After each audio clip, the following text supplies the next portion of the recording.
Europe 1, il est 9h-5. C'est le choix culture d'Europe 1 et le lundi, ce sont les livres avec vous, Nicolas Caro. Bonjour. Bonjour Thomas. Et aujourd'hui, vous nous emmenez en balade. Une promenade discrète, hors des sentiers battus au sens propre. Je vous propose de suivre Sylvain Tesson sur les chemins noirs. C'est le titre de son livre, une référence aux petits traits, vous savez, qu'on distingue à peine sur les cartes.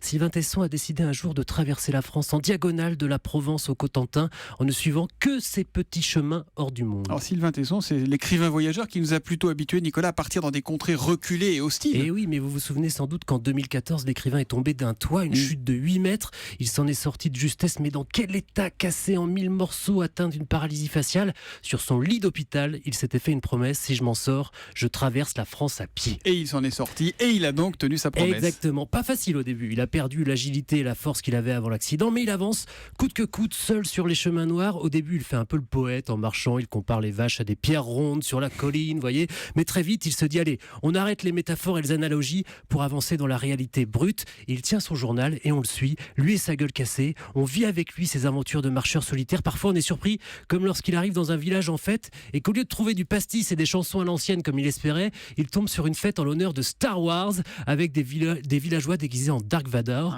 Parfois, un ami l'accompagne quelques jours, c'est joyeux. Il y a des moments de nostalgie assumée, aussi des regrets de la désertification, des dégâts de ce qu'on appelle l'aménagement du territoire. Il déteste cette expression, mais il ne s'arrête jamais et il progresse dans tous les sens du terme. Il se répare jusqu'à l'arrivée, 2 mois plus tard, devant la mer, où on a le choix, dit-il, sauter ou faire demi-tour et repartir. Voilà, et Sylvain Tesson a choisi de vivre et de ne pas s'arrêter. Merci Nicolas. Ce livre s'appelle donc Sur les chemins noirs, signé Sylvain Tesson et publié chez Gallimard. Merci. Merci Thomas.